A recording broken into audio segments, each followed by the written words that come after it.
La crainte de l'Éternel. Quand nous parlons de la crainte de l'Éternel, qu'est-ce que nous voulons dire? Comment nous pouvons comprendre cela? La crainte de Dieu, d'une façon très simple, c'est honorer Dieu. Avoir la crainte de Dieu, c'est le révérer. C'est avoir un profond respect pour Dieu. Gloire à Dieu. Amen. C'est traiter Dieu avec un respect. Mais un respect qui te conduit à te conformer à la volonté de Dieu, à obéir à sa parole, à faire de sa parole une application à ta vie. Se soumettre à Dieu de façon inconditionnelle, sans calcul. Gloire à Dieu. Amen. J'obéis à Dieu. Je crains Dieu. Pas parce que Jésus est mort à la croix pour moi. Pas parce qu'il me donne de l'argent. Mais d'abord parce qu'il est Dieu. Avant toute chose. Je le crains parce qu'il est ce qu'il est. Je le respecte parce qu'il est ce qu'il est. J'ai une profonde considération pour lui parce qu'il est ce qu'il est. Gloire à Dieu. Gloire à Dieu. Et donc, avoir la crainte de Dieu, c'est avoir à cœur le souci, l'intérêt, la préoccupation de ne pas offenser Dieu, de quelque manière que ce soit. Alors, si tu comprends ce que je dis et que tu l'appliques à ta vie, voici où commence la crainte de l'Éternel. C'est pourquoi la parole dit que la crainte de l'Éternel est le commencement de la sagesse. Gloire à Dieu. Gloire à Dieu. Il faut qu'on comprenne que nous devons craindre Dieu. Nous devons respecter Dieu. Parce qu'il est Dieu. Dieu, il n'est pas ton camarade. Dieu, il n'est pas ton frère. Dieu, il n'est pas ton fils. Dieu, il est Dieu. Tel qu'il est, comme il est, lui, le créateur du ciel, de la terre. Tout ce que cela renferme. Il est Dieu dans les cieux des cieux, dans les lieux élevés, sanctifiés. Dans l'atmosphère, dans les airs, sur la terre, sous la terre, dans les eaux, jusqu'aux entrailles des montagnes et dans les colonnes qui soutiennent la terre, Dieu est Dieu. Et la Bible déclare que ce Dieu-là, il est le Dieu de toute chair, celui qui tient le souffle de toute âme dans sa main. Il est le Dieu des esprits, le Père des lumières. Celui par qui la vie est, de qui la vie vient. Celui qui est éternel, qui vit par lui-même. Lui Dieu. Parce qu'il est tel, il faut que tu le craignes. Alléluia. Et le craindre, ça veut dire quoi? Il faut respecter Dieu. Il faut honorer Dieu. Il faut éviter d'offenser Dieu. Gloire à Dieu. Le craindre, c'est lui obéir. Obéir à sa parole. Obéir à sa volonté. Faire de sa parole une application à ta vie. Gloire à Dieu. Accepter que la parole de Dieu te forge. Accepter que la parole de Dieu te corrige. Accepter que la parole de Dieu transforme ton cœur. Accepter que la parole de Dieu te mette dans le moule de la statue du Seigneur Jésus-Christ. Gloire à Dieu. C'est pourquoi marcher avec Dieu sans avoir sa crainte, c'est impossible. Gloire à Dieu. La joie que j'ai ce matin en te parlant, c'est que le Saint-Esprit va t'aider à comprendre ce qu'il nous dit ce matin. Dispose donc ton cœur non seulement à écouter la révélation de l'Esprit, mais à l'appliquer à ta vie.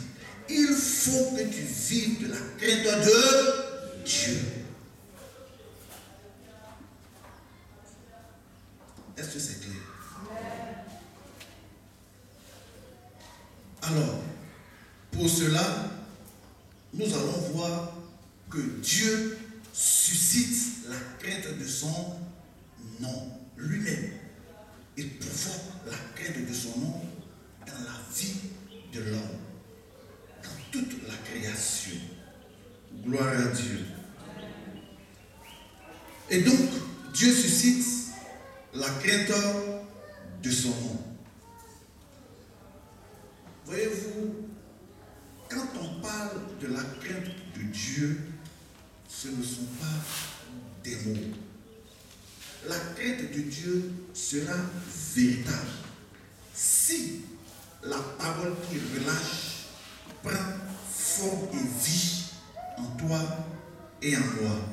Donc la crainte de Dieu est une attitude fondamentale, indispensable, une attitude incontournable que nous devons avoir dans notre communion avec Dieu, dans notre marche avec Dieu.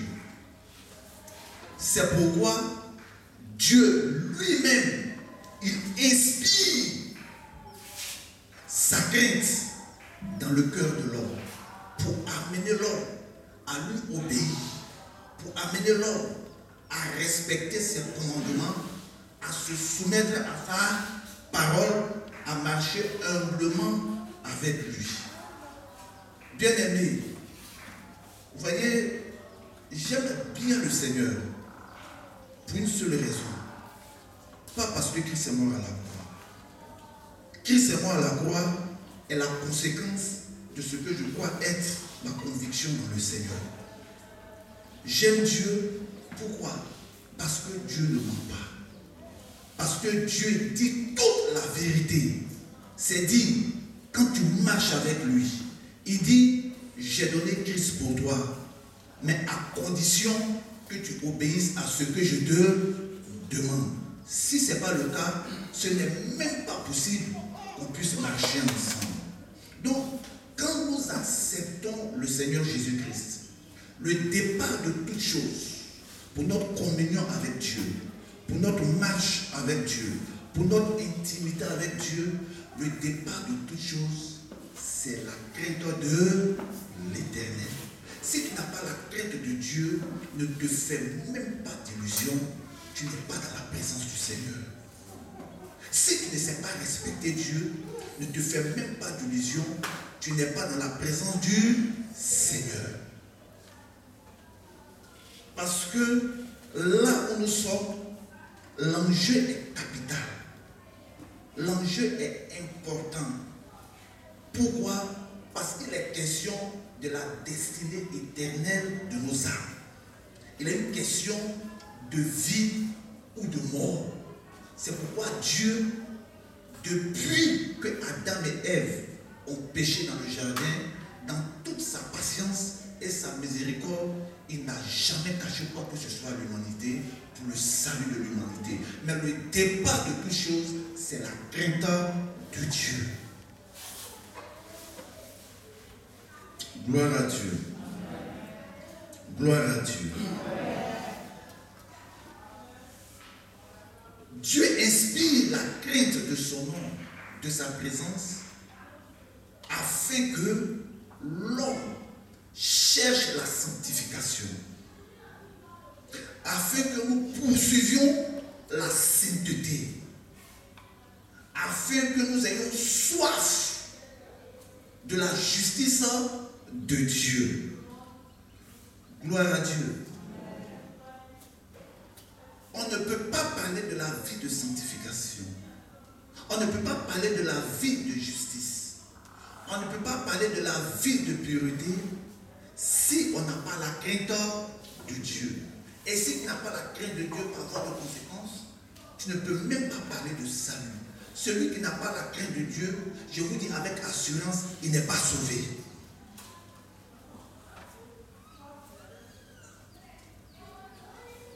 Gloire à Dieu. Gloire à Dieu. Gloire à Dieu.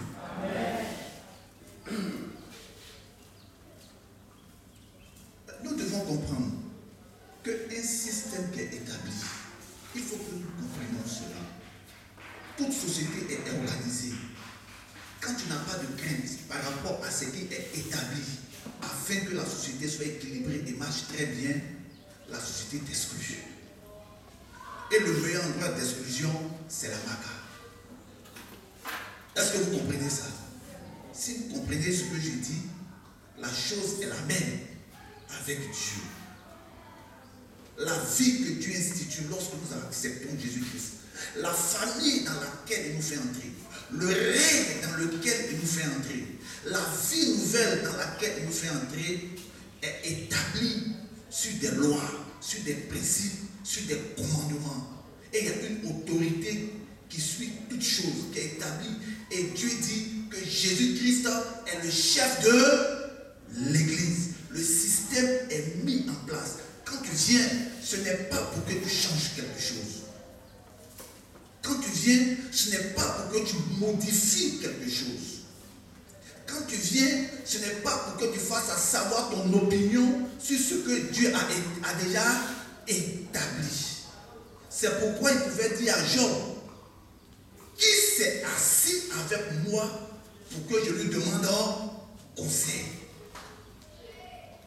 Job, où tu étais quand je créais les cieux et la terre, quand je posais les fondements et les lois de la création, quand je donnais au soleil sa trajectoire, quand dans le ciel je traçais le chemin de l'éclair, quand je faisais gronder le tonnerre, quand j'ouvrais les réservoirs des eaux. Job, où es-tu? Où étais-tu? Dieu, il est Dieu. Quand tu rentres dans le système qu'il a établi par Jésus-Christ, dans la vie qu'il te donne par Jésus-Christ, quand tu rentres dans ce salut, tu viens pour la crainte de son nom, pour le respecter, pour lui obéir, pour te soumettre à sa parole. Si ce n'est pas le cas, le système qu'il a mis en place ne te reconnaît pas. Tu es un corps étranger et le système te rejette. Gloire à Dieu. Amen. Gloire à Dieu. Amen. Il faudrait que nous soyons bien conscients de cela. Et là où l'autorité est violée, là où l'autorité n'est pas respectée, là où l'autorité est bafouée, la colère est relâchée. Le jugement est manifesté. Gloire à Dieu. Gloire à Dieu. C'est très simple. Vous êtes employé dans une société. La hiérarchie est établie. Tu es un patron. Si tu ne respectes pas ton patron, on va te renvoyer. C'est vrai ou c'est faux? Gloire à Dieu. Tu es chef d'entreprise. Une entreprise que tu as créée au prix de plus d'un sacrifice. La première préoccupation que tu auras, tous ceux qui viendront travailler dans ton entreprise doivent se soumettre à ton autorité. Celui qui te fait de la résistance, le système le rejette. Est-ce que c'est clair? Si vous comprenez cela, ça peut nous permettre de comprendre aisément comment ça marche avec Dieu. Car la Bible dit que notre Dieu n'est pas un Dieu de désordre. Gloire à Dieu. Mais ta vie de chaque jour va susciter des interrogations en toi à partir de ce message. Tu seras à même de répondre à ta propre conscience et à toi-même si tu as la crainte de Dieu ou tu n'as pas la crainte de Dieu. Mais je voudrais commencer par t'avertir que là où la crainte de Dieu ne se manifeste pas, c'est la colère de Dieu qui se manifeste. Là où la crainte de Dieu ne se manifeste pas, c'est le jugement de Dieu qui est relâché. Mais il faut comprendre par la colère de Dieu un acte d'amour. Parce que la colère de Dieu te pousse à la repentance. La colère de Dieu révèle ton état de rebelle. La colère de Dieu révèle ton état d'incrédule. Gloire à Dieu. Le jugement qui fait venir vers toi et sur toi, c'est pour te châtier, afin de te faire sortir des mauvaises voies et te ramener sur le chemin de la vie et de la lumière. Alléluia. Voyez-vous, je vais prendre quelques exemples dans la Bible pour vous montrer des cas où des personnes n'ont pas craint Dieu et comment Dieu a fait tomber sur eux son jugement. Quand nous prenons le livre d'Exode, dans le chapitre 32, je raconte l'histoire et puis on va lire seulement quelques 3 versets. C'est qu'à la sortie d'Égypte, ils étaient au mont Sinaï et Moïse a dit qu'il partait à la montagne. Exode 32. Moïse est allé à la montagne et à cette montagne, il y a passé 40 jours et 40 nuits. Sans manger, sans boire, en jeûne. Il était avec Dieu. C'est là qu'il recevait les tables de la loi. Gloire à Dieu. Gloire à Dieu. Pendant qu'il était là-bas, les enfants d'Israël au pied de la montagne, qu'est-ce qu'ils ont fait? Ils se sont fait un veau de fonte.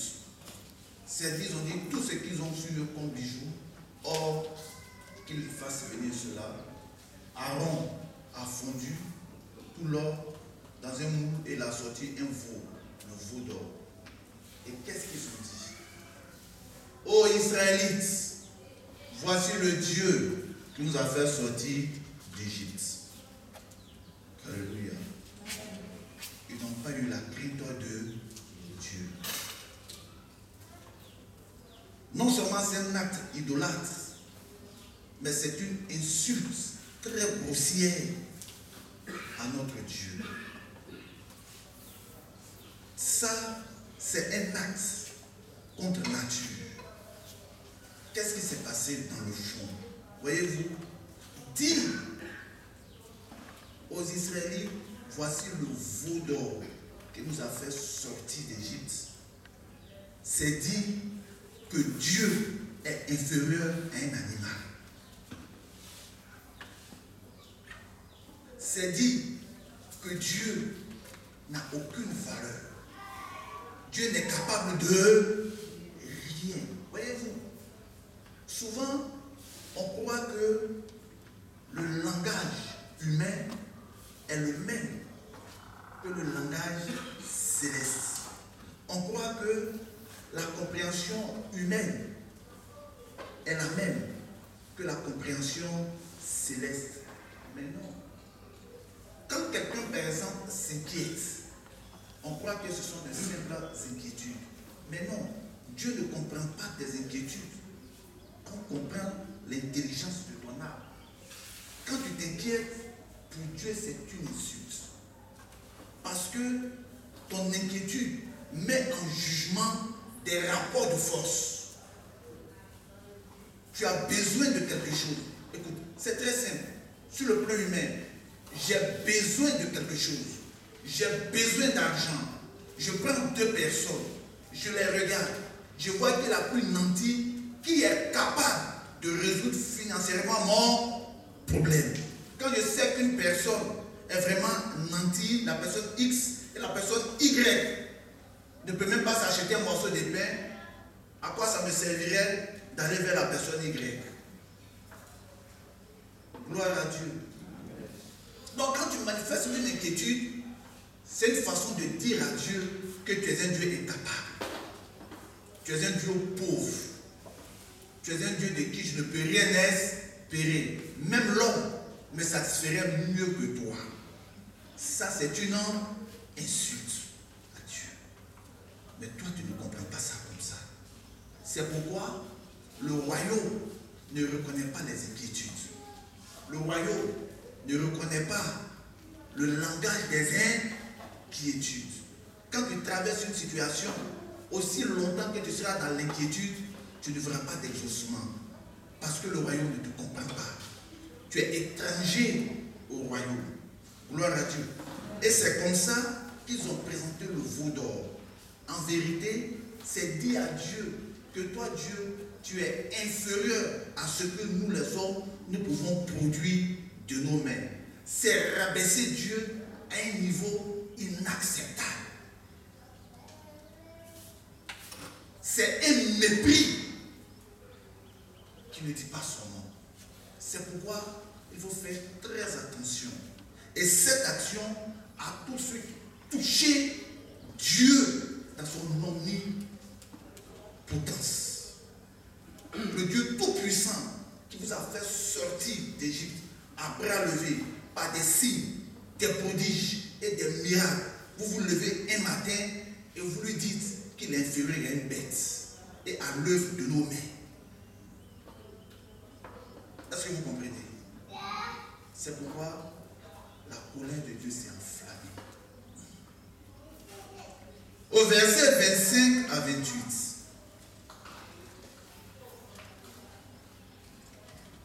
Moïse vit que le peuple était livré au désordre et qu'Aaron l'avait laissé dans ce désordre, exposé à l'opprobre parmi ses ennemis.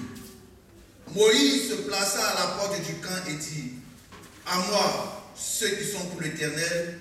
Et tous les enfants de Lévi s'assemblèrent auprès de lui. Tous les enfants de Lévi s'assemblèrent auprès de lui, viennent auprès de lui, tous ceux qui sont pour l'Éternel. Et Dieu dit, le verset 27, il leur dit: ainsi parle l'Éternel, le Dieu d'Israël, que chacun de vous mette son épée au côté, traversez, parcourez le camp d'une porte à l'autre, et que chacun tue son frère, son parent. Gloire à Dieu. J'ai dit, on ne joue pas avec Dieu. Une fois, j'étais avec une dame. On s'est entretenu à parler. Je lui ai demandé, est-ce que tu connais Dieu? Si tu n'es pas capable d'avoir la crainte de Dieu, il est mieux pour toi de retourner dans le monde. Parce que si tu restes dans l'église et tu fais ça, tu vas te tuer. Gloire à Dieu. On ne joue pas avec Dieu. Dieu a dit à Moïse, prenez vos épées, traversez le camp. Tous ceux qui n'ont pas accepté de venir derrière toi, qu'est-ce qu'il faut faire? Il faut les tuer. Tu vois ton frère en face de toi, tu l'égorges. Tu vois ton fils en face de toi, tu l'égorges. Tu vois ton épouse en face de toi, tu ouvres son ventre. Vous croyez que c'était une épreuve facile?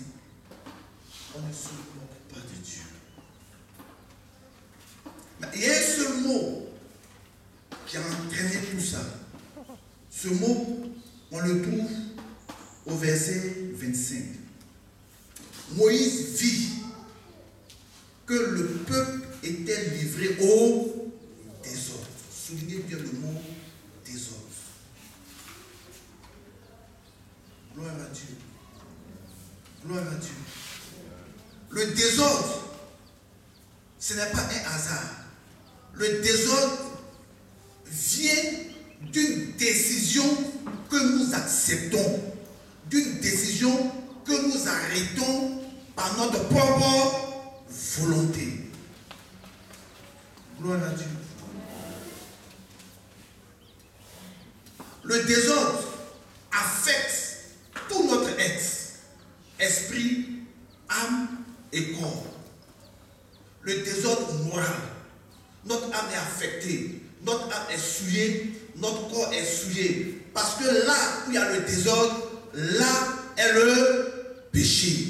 Or, selon 1 Jean, il est écrit que le péché est la transgression de la loi.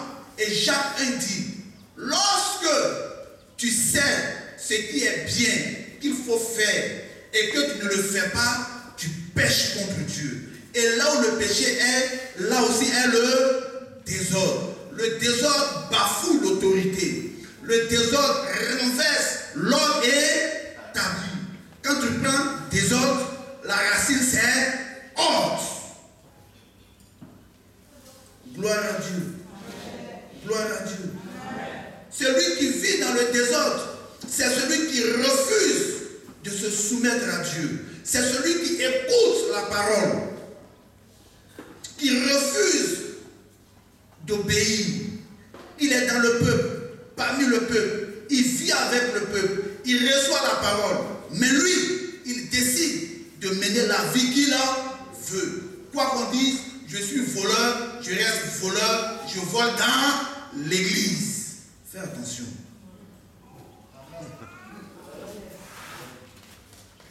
Gloire à Dieu. Faites très attention. Parce que le Dieu que nous prions, depuis le temps de Pierre et de nos parents avant nos ancêtres, Pierre a écrit, il dit, un jour, c'est comme 1000 ans devant Dieu. Et 1000 ans sont comme un jour. Si Dieu n'agit pas, il ne faudrait pas qu'on pense qu'il est inactif ou qu'il n'accomplira pas ses décisions.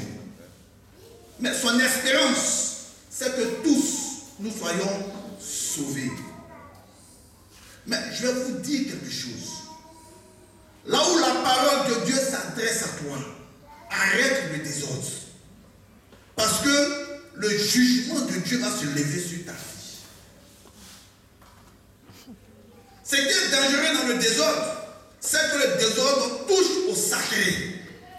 Le désordre touche à l'interdit. Le désordre s'attaque et offense la sainteté de Dieu. Gloire à Dieu. Gloire à Dieu. Arrête de vivre dans le désordre. Le Seigneur te dit, ton corps est mon temple. Dès lors que tu as accepté Christ comme Seigneur et Sauveur, ne savez-vous pas que votre corps est le temple du Saint-Esprit qui habite en vous? Prendrez donc les membres de Christ pour en faire les membres du nom prostitué. Car celui qui accepte Christ fait avec Christ un seul esprit. Mais celui qui s'attache à une femme fait avec elle une seule chair. Prendrez donc les membres de Christ pour en faire les membres du nom prostitué. Loin de là. Parce que cela, c'est le désordre moral. Le désordre sexuel. Là où tu n'as pas le droit d'avoir des rapports sexuels, n'est pas de rapport sexuel. Gloire à Dieu. Là où tu ne dois pas voler, où la Bible te dit ne vole pas, arrête de voler. Et il faut arrêter de toucher à l'interdit. Gloire à Dieu. Parce que vous ne voyez pas Dieu de vos yeux. Parce que Christ intercède, Christ pleure, Christ plaît. Vous croyez que Dieu est inactif dans l'église. Mais moi, j'ai vu des cas. Je me suis entretenu avec des personnes. J'ai parlé avec des personnes qui subissaient le jugement de Dieu étant dans l'église de nos temps parce qu'ils ont touché à l'interdit. Gloire à Dieu. Gloire à Dieu.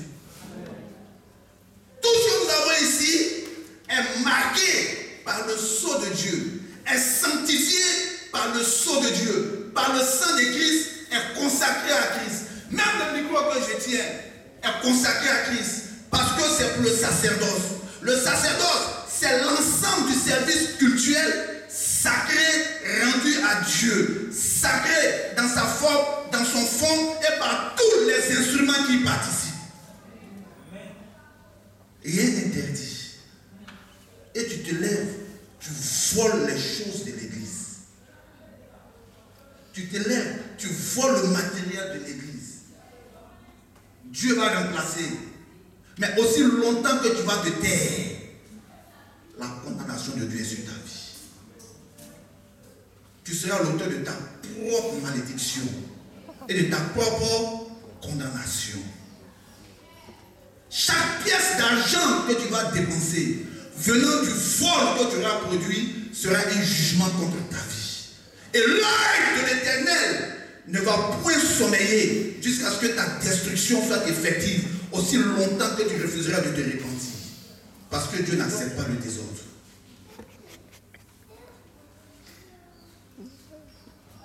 Gloire à Dieu. Amen. Le désordre. Quelle vie tu mènes? Vous croyez que venir à l'église, c'est le simple fait de venir danser comme on a dansé ce matin? Non. J'ai dit que rendre gloire à Dieu, la gloire que nous rendons à Dieu, ce ne sont pas les pas de danse.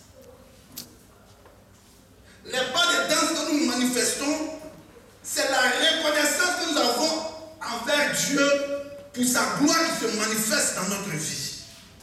Est-ce que vous comprenez? Mais rendre gloire à Dieu, c'est notre vie de chaque jour. Le témoignage que nous dégageons, c'est l'adoration qui monte à Dieu. C'est la gloire qui monte à Dieu. C'est la louange qui monte à Dieu. Et là où Dieu trouve son plaisir, c'est quand en te regardant, on dit c'est un fils de Dieu. Parce qu'à travers toi, Dieu se révèle. La création le reconnaît comme Dieu, par sa puissance, a changé un cœur qui était souillé.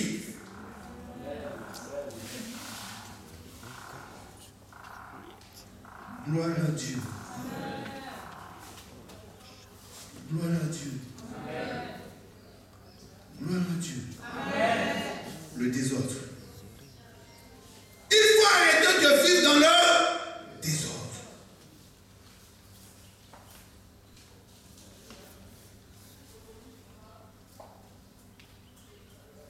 Que le Seigneur soit béni. Amen.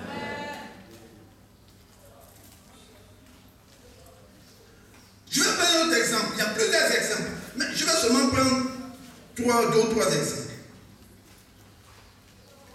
Quand nous prenons dans Nombre 14,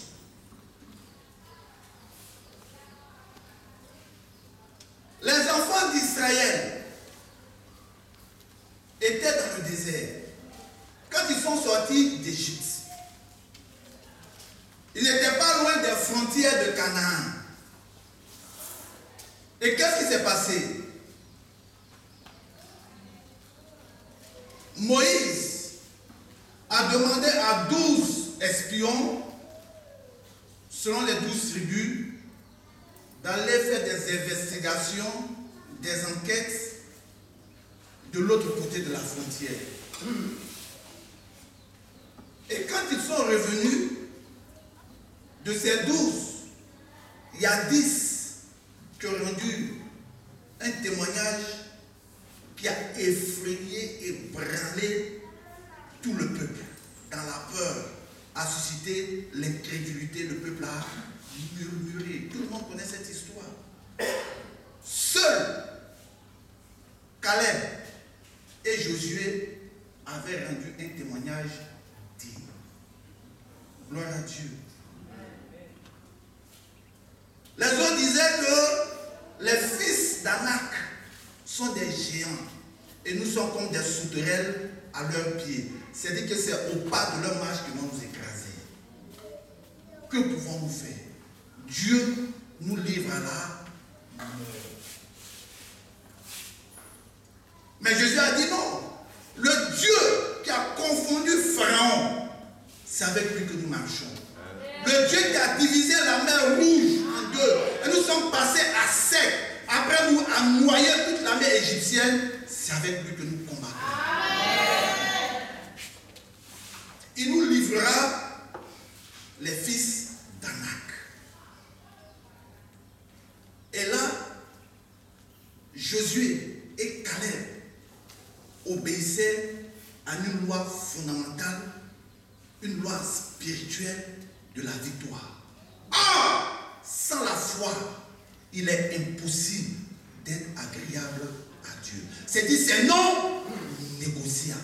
Et quand vous prenez le contexte de Hébreux 11, tout ce dont il est question, en général, les auteurs, ceux qui font les livres, ils ont baptisé ce chapitre-là les héros de la foi. Des personnes qui ont déjà Dieu, comme toi et moi, par Jésus-Christ aujourd'hui. Mais ton problème n'est pas ton salut, parce que tu es sauvé. Tu as accepté Christ, tu es sauvé. Mais lorsqu'une situation se présente dans ta vie, lorsque tu es face à une épreuve, à un défi à relever, à une adversité, à la présence des ennemis, lorsque tu es face à des difficultés, est-ce que tu crois que Dieu est capable de t'en sortir? Est-ce que tu as confiance en Dieu? Si cela n'est pas établi, il est impossible que Dieu agisse dans ta vie. C'est dit que c'est non négociable. L'incrédulité est une insulte à Dieu. L'incrédulité, c'est un acte d'ingratitude. C'est une insolence spirituelle.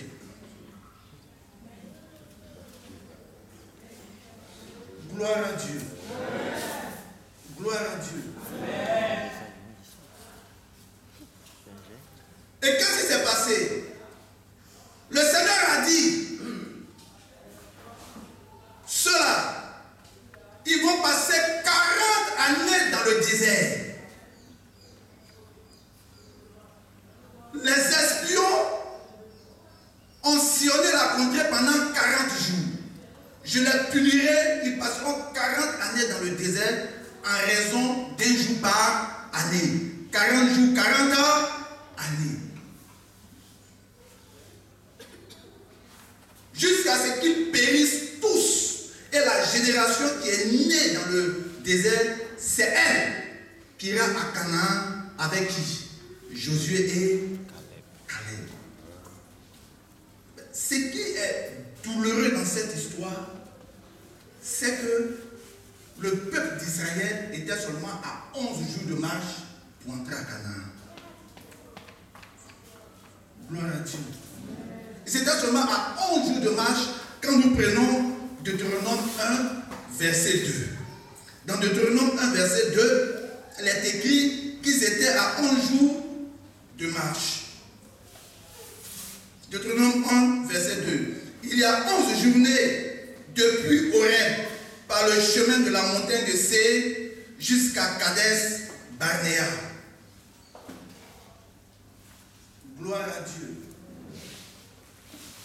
Seulement à 11 jours. Mais à cause du désordre qui s'est installé dans leur vie, ils ont passé 40 années à errer dans le désert. Bien-aimé, quand tu n'as pas la crainte de Dieu, tu ne peux pas imaginer les dégâts que cela produit dans ta vie. J'ai eu l'occasion d'entretenir des personnes qui ont cherché les démons, les sorciers de leur village, qui ont trouvé en quelqu'un d'autre la cause de ce qui n'avance pas dans la vie. Mais de fil en aiguille, au cours de la cure d'âme, la personne s'est rendue compte que ce n'est pas elle-même, à cause du désordre qui est dans sa vie. Il n'y a pas longtemps, cette semaine, j'ai parlé avec quelqu'un, un chrétien, frère en Christ, qui m'a dit comment il gagne son argent au travail, quels sont les coups qu'il fait. Et il me dit, il n'a pas de paix. Parce qu'à tout moment, on peut l'attraper, le renvoyer. Il ne sait pas comment faire. Même prier Dieu, il a des problèmes.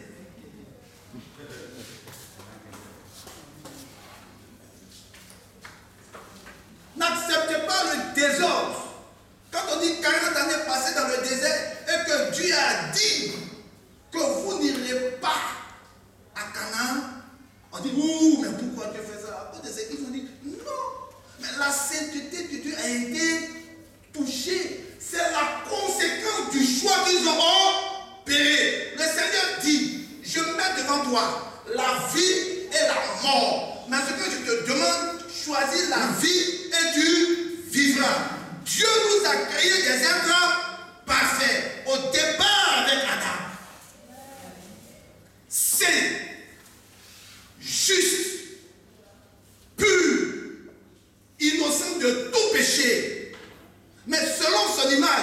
Il nous a créé être moral, avec la capacité de volition, c'est-à-dire de décider, en nous dotant d'une volonté libre, d'un libre arbitre. Donc chaque fois que tu auras des situations devant toi, tu auras un arbitrage à faire. Et à partir de ton arbitrage, qu'est-ce qui va se passer? Tu vas arrêter une décision. Et pour appliquer cette décision, Dieu te donne la capacité à travers ta volonté. Mais ce que tu décides, c'est ce qui va t'arriver. Tu décides dans le désordre, c'est le jugement de Dieu. Tu décides dans l'autre, c'est la bénédiction de Dieu. Il faut comprendre cela.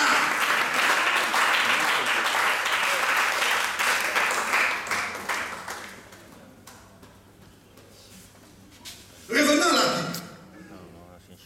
Prenons, comme j'ai dit, le chapitre 14.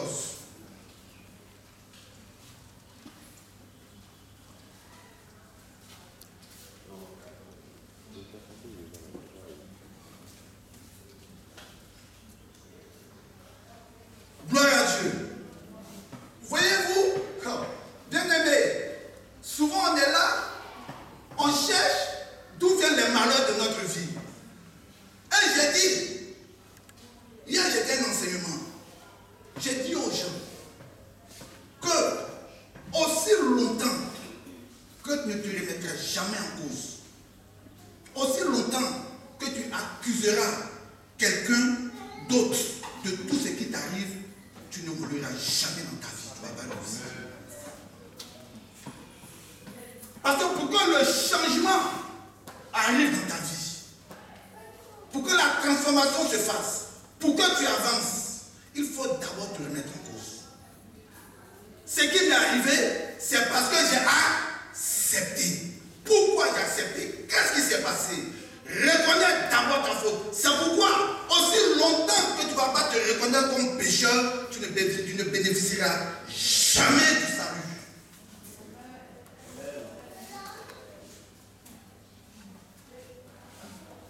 Est-ce que c'est clair? Les enfants d'Israël, lorsque les 12 espions qui étaient allés à Canaan ont fait le compte rendu, 10 ont tenu le même langage, qui était un langage des ténèbres, qui était un langage démoniaque, qui était un langage de rébellion contre Dieu.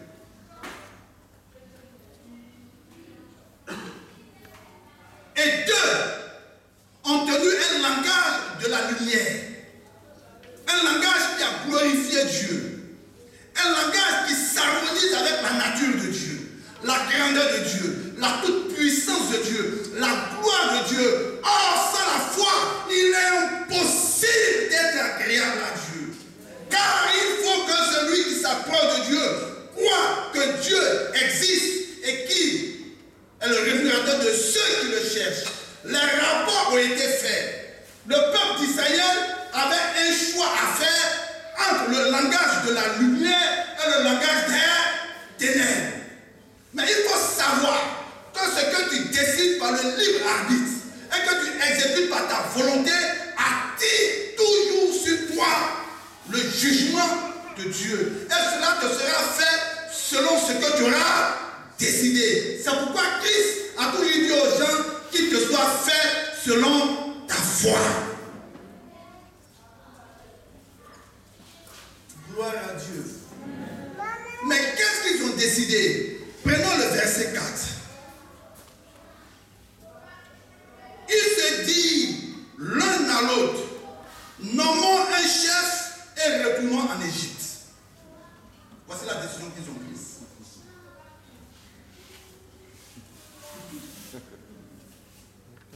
Gloire à Dieu. On s'est dit c'est dans l'Ancien Testament. Mais aujourd'hui tu es confronté à ces décisions. Tu es assis dans l'église parce que tu as besoin d'argent, tu viens voler les instruments. Mais tu opères un choix. Parce que la parole passe. Tu entends. Tu écoutes.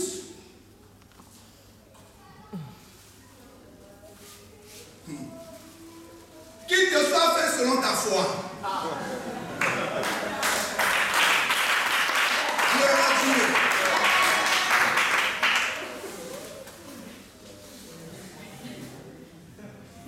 Dieu dit, comme vous m'avez rejeté, moi aussi je vous rejette. Comme vous avez rejeté la connaissance, moi aussi je vous rejette et je rejette le sacerdoce que j'ai établi sur vous. Qui est pour Dieu, Dieu est avec lui. Qui n'est pas pour Dieu, Dieu est contre lui. Mieux va avoir l'homme contre toi que d'avoir Dieu contre toi. Parce que si Dieu est contre toi, qui te défendrait? Le désordre. Quand tu n'as pas la crainte de Dieu. Quand tu n'as pas la crainte de Dieu. Quand ta vie est la manifestation de la foutaise humanisée vis-à-vis du Seigneur.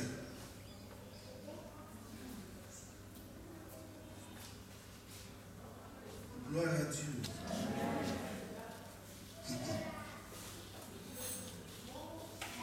Gloire à Dieu. Que le Seigneur nous bénisse. Au verset 34, qu'est-ce que Dieu dit dans le même chapitre?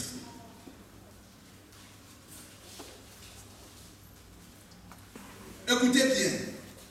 De même que vous avez mis 40 jours à explorer le pays, vous porterez la peine de vos iniquités 40 années.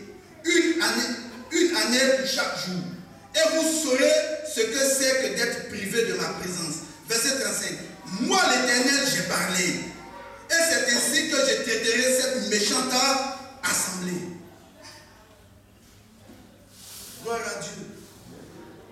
Chaque fois que tu seras dans le désordre, l'Éternel te voit comme un homme méchant, comme une femme méchante. Parce que je vous dis la vérité, bien aimé, même à l'homme, ce sentiment est manifesté. Il n'y a pas de plus grande méchanceté qu'on peut produire avec quelqu'un lorsqu'on est ingrat envers lui après tout le bien qu'il nous a fait.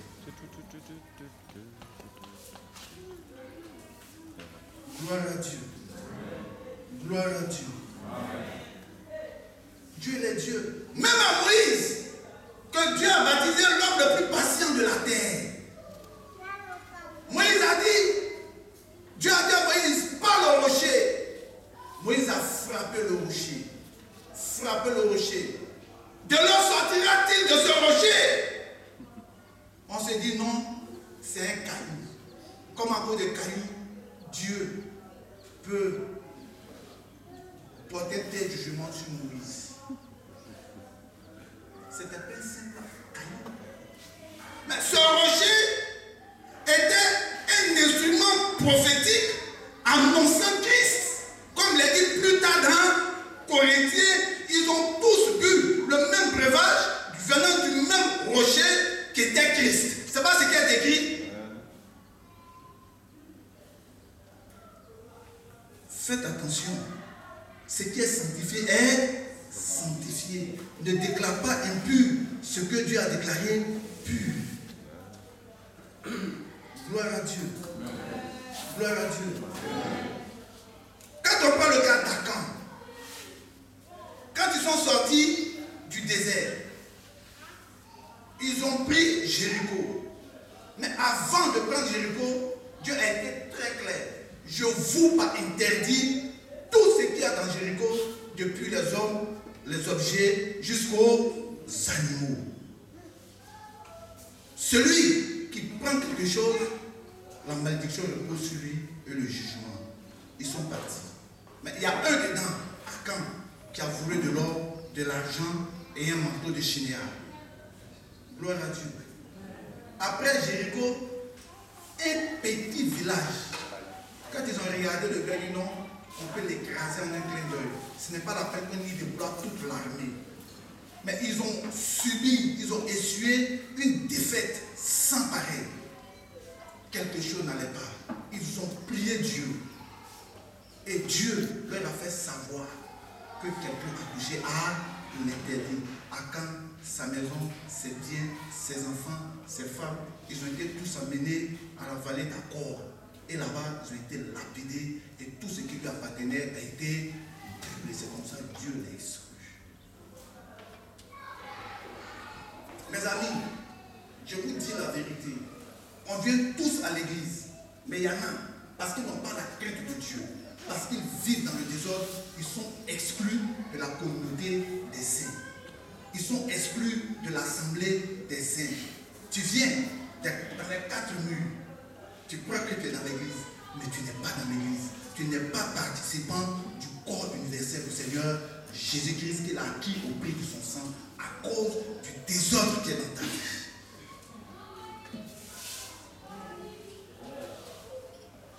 Gloire à Dieu. Que le Seigneur nous bénisse. Mais ce qui est intéressant dans cette affaire, nous allons tous prendre 1 Corinthiens 10. On se dit non, que tous les exemples que je viens de citer, c'est dans l'Ancien Testament. Dieu, il n'avait pas donné le Saint-Esprit, Jésus n'était pas mort. Donc il était en relation directe avec eux, c'est pourquoi il les brûlait. Mais nous, là, on a Jésus, il ne peut plus nous brûler. Écoutez ce que dit la parole. 1 Corinthiens chapitre 10. Attendez, je vais trouver ça. 1 Corinthiens chapitre 10. Prenons à partir du verset 1 jusqu'à 6. Je fais la lecture. Frères, je ne veux pas que vous ignorez que nos pères ont tous été sous la nuée, qu'ils ont tous passé au travers de la mer, qu'ils ont tous été baptisés en Moïse dans la nuée et dans la mer, qu'ils ont tous mangé le même aliment spirituel et qu'ils ont tous bu le même breuvage spirituel, car ils buvaient un rocher spirituel qui les suivait. Et ce rocher était Christ. Verset 5. Mais la plupart d'entre eux ne furent point agréables à Dieu, puisqu'ils périrent dans le désert. Or, verset 6 maintenant. Or, ces choses sont arrivées pour nous servir d'exemple, afin que nous n'ayons pas de mauvais désirs comme ils en ont.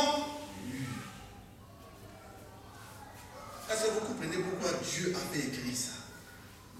Pour toi et pour moi, pour notre instruction, afin que nous ne les suivions pas dans ce chemin. Et le verset 11 dit quoi? Ces choses leur sont arrivées pour servir d'exemple. Et elles ont été écrites pour notre instruction à nous qui sommes parvenus à la fin des siècles. Donc Dieu est le même.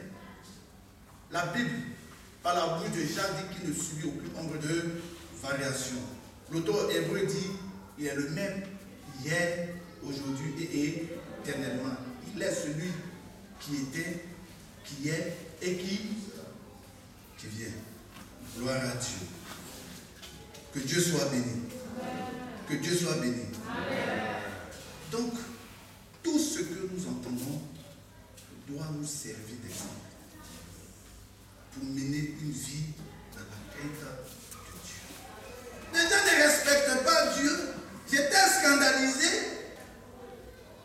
quand maman Elisa me disait qu'il y a des gens qui viennent avec une enveloppe vide. Tu sais que toi, ton enveloppe est vide, et puis tu viens mettre dans tes maudits, tu viens mettre dans le jeu des dîmes.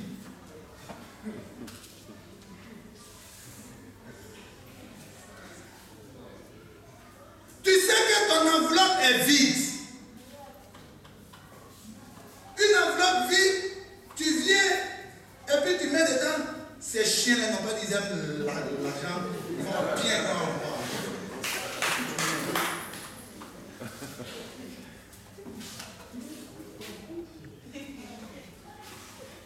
Gloire à Dieu.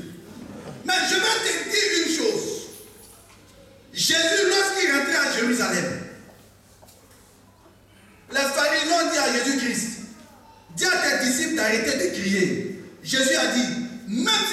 de crier, les pierres vont me glorifier. Gloire à Dieu. Toutes les grâces et bénédictions qui s'attachent à la dîme, dans Malachie 4, quand tu lis, à qui c'est profitable? C'est à toi-même. Mais parce que tu n'as pas la crainte de Dieu, le désordre est entré dans ta vie, tu oses prendre une enveloppe vide et déposer dans le panier des dîmes.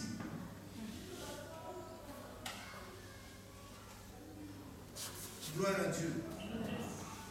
Je reprends 1 Corinthiens 10, le chapitre 10, le verset 6 et 11. Or, ces choses sont arrivées pour nous servir d'exemple, afin que nous n'ayons pas de mauvais désirs comme ils en